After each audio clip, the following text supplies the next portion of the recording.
Hello friends, नमस्कार। और इस वीडियो में आपको बताने वाला हूँ Bollinger band. What is the Bollinger band, how to use and how to implement and what is the most important factor to use in stock market. ये हर स्टॉक में यूज होता है, हर इंडेक्स में यूज होता है और एक गुड इंडिकेटर है जो हमको सपोर्ट और रेजिस्टेंस बताता है। और वॉलेटिलिटी, ये basically it is a volatility indicator and also use for stock has overbought और ओवरसोल्ड। ठीक है, तो जनरली एक वॉलेटिलिटी इंडिकेटर है और ये आपको रेजिस्टेंस और सपोर्ट बताता है। ठीक है, तो इसके बारे में ब्रीफ में डिस्कस करने से पहले मैं इसके बारे में थोड़ा बताता हूँ। बॉलिंजर बैंड नाम के बंदे ने इसको डिस्कवर किया था।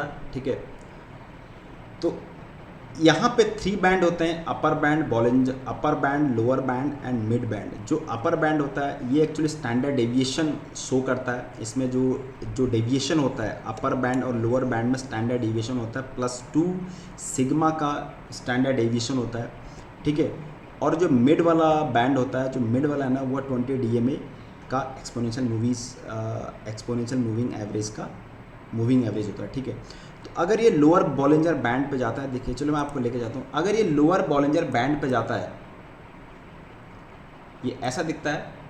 ये मैंने बॉलिंजर बैंड लगा के रखा है। तो यहाँ पर 3 बैंड है। This is the upper band, this is the lower band and this is the mid band. ठीक है, तो ये अपर बैंड आपका, इससे जो मिड बैंड है इससे यहाँ पर +2 सिग्मा और यहाँ से -2 सिग्मा। तो ये स्टैंडर्ड डेविएशन है, इसके बीच में स्टैंडर्ड डेविएशन करता है। डेविएशन मीन होता है वॉलेटिलिटी। ठीक है, तो जनरली ये वॉलेटिलिटी को हम लोग ये डिफ़र करता है।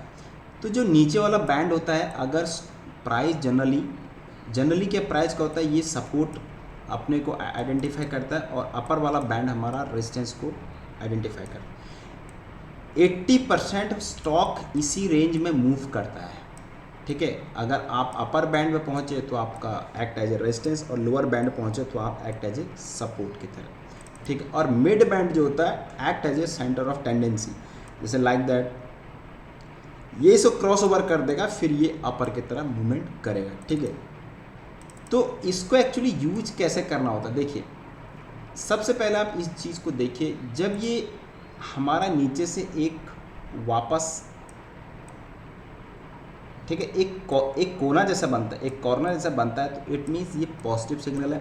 अभी यहाँ पर आप देखिए ये ऊपर जैसा बन रहा है, जैसे नीचे से बन रहा था ऐसे ऊपर को बन रहा है, लाइक दैट सिंपल। देखिए तो मार्केट निफ्टी यहाँ पे चला गया है, निफ्टी यहाँ पे चला गया, तो यहाँ पर अभी हमारा बाइंग जोन नहीं है। This is not our buying zone.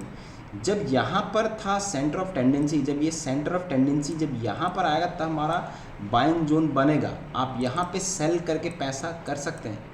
ठीक है, सेल करके और उसको आप न्यूट्रल टू बेयरिश कंडीशन में यहाँ पर जा सकते हैं। अगर नहीं गिरेगा तो धीरे धीरे करके गिरेगा। तो हमारा बाइंग जोन यहाँ पर, हमारा बाइंग जोन या तो इस जोन में था, अब हमारा शॉर्ट टाइम में बाइंग जोन यहाँ पर। लेकिन हमारा अगर स्टॉक ये निफ्टी गिर करके यहाँ पर आता है तो ये हमारे लिए बेस्ट अपॉर्चुनिटी होगी यहाँ पर बाइंग के लिए। यहाँ पर हम बड़ा पैसा लगा सकते हैं। तो फिलहाल हम लोग यहाँ पे पैसा अवॉइड करेंगे। ठीक है, लोगों को बाई करने दो। यहाँ पर न्यूज आ रही है, मैं कह रहा हूँ और ऊपर क्यों नहीं चला जाए, लेकिन यहाँ पर हमारा रिस्क नहीं बनता, रिस्क रिवार्ड रेशियो यहाँ पर नहीं बनता। हाँ, हमारा रिस्क रिवार्ड रेशियो तभी बनेगा अगर इस बैंड के ये ऊपर जाता है, लेकिन इतना पॉसिबल नहीं है।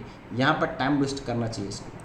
ठीक है, और अब इम्पॉर्टेंट चीज़ क्या होती है इसमें, जो इम्पॉर्टेंट चीज़ मैं बता रहा हूँ, हमारा बुलिशनेस कब होगा, जैसे यहाँ पर देख, जब भी मार्केट ब्रेकआउट करेगा, जब भी ब्रेकआउट करेगा, ठीक है, जब भी ये स्क्वीज, इसमें एक्चुअली स्क्वीज बनता है। ब्रेकआउट कब होता है, स्क्वीज बनने का। जैसे एक बार ये वाइडन बन जाता है, चौड़ा बनने के बाद भी सेंटर ऑफ टेंडेंसी आती है। ठीक है, वापस प्राइस इसी जोन में आएगा।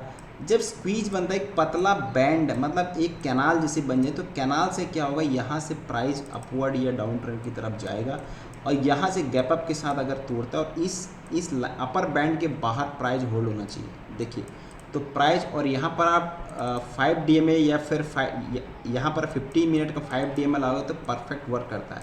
देखिए मैं 5 डे में यहाँ पर मूविंग एवरेज में आपको लगा के देखता हूँ। देखिए ये परफेक्ट, ये मेरा 5 डे में, ये मेरा 10 है, मेरा 20 है, मेरा 50 है।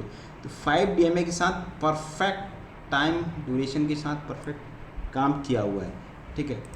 तो ये स्क्वीज, ये इसको बोलते हैं स्क्वीज, नहीं मेरा ये स्क्वीज है, ठीक है। तो इसको मैं हटा देता हूँ, मैं एक्सपोनेंशियल मूवीज़ को हटा देता हूँ। उसके बाद सेंटर ऑफ टेंडेंसी, जैसे ही ये ऊपर आपको ये दिखेगा आपको और ये वापस आएगा, ठीक है। एनीवे सेम कंडीशन जैसे स्क्वीज बना, स्क्वीज आपको ये मल्टीपल टाइम फ्रेम में फ्रेंड्स काम करना पड़ेगा, ठीक है। तो अभी ये मैं 1 आवर के चार्ट लगा के रखा हूँ फ्रेंड्स। तो मेरे हिसाब से 1 आवर के चार्ट में भी अभी निफ्टी नहीं आया यहाँ पे। मैं चाह रहा था यहाँ पे निफ्टी आए, तो निफ्टी नहीं, लेकिन ये कल की एक ब्रेकआउट किया, तो ये ब्रेकआउट तो तोड़ा है, लेकिन ये अभी भी मार्केट इसी जोन में अटका पड़ा है, ठीक है। तो ये फिलहाल एक रेंज बाउंड मार्केट हो गई है, ठीक है। तो मेरे हिसाब से ये रेंज बाउंड पूरी की पूरी फिलहाल रेंज बाउंड है। आशा करता हूँ मैं आपको समझा पाऊँगा, ठीक है। तो ये वॉलेटिलिटी इंडिकेटर है, इसमें आपको स्क्वीज़ क्या करना है, आपको अगर 15 मिनट का देखना है कि 15 मिनट में अगर स्क्वीज़, ठीक है, यहाँ पर ये स्क्वीज हो गया। स्क्वीज होने के बाद आपको पता है कि ये ब्रेकआउट हो गया, बड़ी कैंडल के साथ ब्रेकआउट करेगा, आप यहाँ से ऊपर की तरफ लगा सकते हैं, इसके नीचे ऐसा। उसके बाद जैसे ही ये ऊपर बना फिर ये स्क्वीज हो गया, देखिए हर मिनट में 15 मिनट 1 घंटा जैसा आपका रहता है वैसे ये रहता है फ्रेंड्स, ठीक है। और सेम कंडीशन अगर आपका नीचे की तरफ बैंड को टूटा है, अगर सिंपल अगर बैंड नीचे टूटा है, जैसे ये बैंड 15 मिनट, ये 15 मिनट के 5 मिनट में अगर बैंड इसके बाहर रह रहा है तो आपका ये ब्रेकआउट नीचे की तरफ है, ठीक है। तो सेंटर ऑफ टेंडेंसी के साथ फिर वापस आएगा, फिर आपको वेट करना है, फिर आपकी तरफ, ठीक है। तो यहाँ पे आपको मल्टीपल टाइम फ्रेम के साथ यूज करना है बॉलिंजर बैंड, ठीक है। हर इंडिकेटर सही होता है, हम लोग उसको प्रॉपर ढंग से यूज़ नहीं करते हैं। ऐसा नहीं कि मुझे आ जा रहा है भाई, ऐसा नहीं है। तो आपको बहुत सारा टाइम देना पड़ेगा भाई, टाइम लगना पड़ता है पढ़ाई के लिए। अगर किसी के आउट मार्क्स आ रहे हैं उसने पढ़ाई की है, ऐसा ही आप सही डायरेक्शन पर मेहनत करिए। कह तो रहा हूँ, आप अगर पढ़ाई कर रहे हैं तो आप नौकर ही बन पाओगे, जॉब ही कर पाओगे, आप IAS बन जाओगे, लेकिन रहोगे तो आप नौकरी। तो इसलिए कोई भी काम करिए बिजनेस पॉइंट ऑफ व्यू से सोचिए, ठीक है। साला जो हम लोग यहाँ पर आज इतना टाइम हो गया है कि हम लोग जो आज इस चीज़ को आ रहे हैं, तो मैं नहीं चाहता हूँ कि भाई आप लोग इस चीज़ को ऐसा काम करें जो दूसरे पर डिपेंडेंसी नहीं है। तो स्टॉक मार्केट एक ऐसा है जो भाई दूसरे पर डिपेंडेंसी नहीं है। टाइम ज़रूर लगता है लेकिन मज़ा भी ज़रूर आता है, ठीक है। लॉस तो होता रहता है लाइफ में, ठीक है। देखो लॉस होगा तभी आप गेन कर पाओगे, सीखोगे नहीं तो भी आप नहीं कर पाओगे, ठीक है। चलिए, थैंक यू सो मच। और चैनल को जरूर सब्सक्राइब करिए, है ना।